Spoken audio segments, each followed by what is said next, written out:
రథసప్తమి అంటే సూర్య భగవాన్ని పూజించే పండుగ. మాఘమాస శుక్లపక్ష సప్తమి నాడు ఈ పర్వదినాన్ని జరుపుకుంటారు. మన ఆధ్యాత్మిక గ్రంథాల ప్రకారం మొత్తం ద్వాదశాదిత్యులు అనగా 12 సూర్యులు. సంవత్సరంలో ఒక్కో నెలకు ఒక్కో సూర్యుడు ప్రాధాన్యత వహిస్తాడు.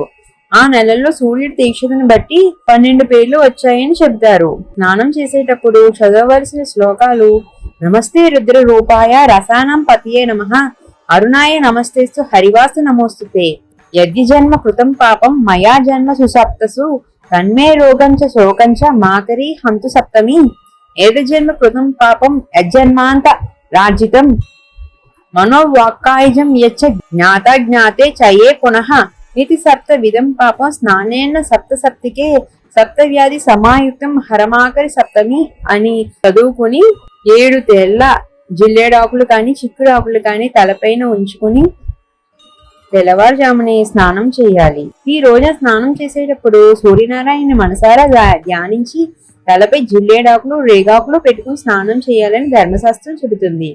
7 జిల్లేడాకులు సప్తస్వాములకు చిహ్నం మాత్రమే కాక 7 జన్మల్లో చేసిన పాపములను 7 రకములైన వ్యాధులను నశింపచేస్తాయి.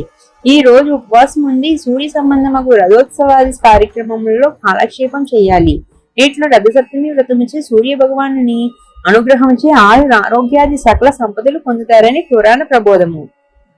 ఈ విధంగా స్నానం చేసిన తరువాత పొడిబట్లు మార్చుకుని పూజ చేయాలి. అష్టాదళ పద్మం ముగ్గు వేసి అందులో సూర్యనామాలు చెప్తూ 7 రంగులు నింపాలి. అష్టాదళ పద్మం మధ్యలో శివపార్వతులను పెట్టి పక్కనే ఒక కొత్త తెల్లని వస్త్రం పరిచి దాని మీద సూర్యుడు రథాన్ని 7 గుర్రాలు నడుపుతున్న బంగారు ప్రతిమ లేదా బంగారు రథమును అచ్చు వేయించి కుంకుమాదులు దీపములతో అలంకరించి అందు ఎర్రని రంగుల పువ్వులు సూర్యుని ప్రతిమ ఉంచి సూర్యునికి పూజ చేయాలి. సంకల్పం చెప్పుకోవాలి. ఎవరి రోగ నివారణ కోసం చేస్తున్నామో లేదా ఎవరికి సంతానం కలగాలని చేస్తున్నామో వారి పేరు గోత్రనామాలు చెప్పుకుని పూజ చేసి ఈ బంగారు ప్రతిమను గురువుకు దానం ఇవ్వాలి. తరువాత ప్రతి నెల సప్తమి రోజు సూర్య భగవానికి నమస్కరించి సంకల్పం చెప్పుకుని ఉపవాసం ఉండాలి. ఈ సంవత్సర కాలం నియమంగా నిష్ఠగా ఉండాలి. సూర్య భగవానికి అర్ఘ్యం ఇవ్వాలి.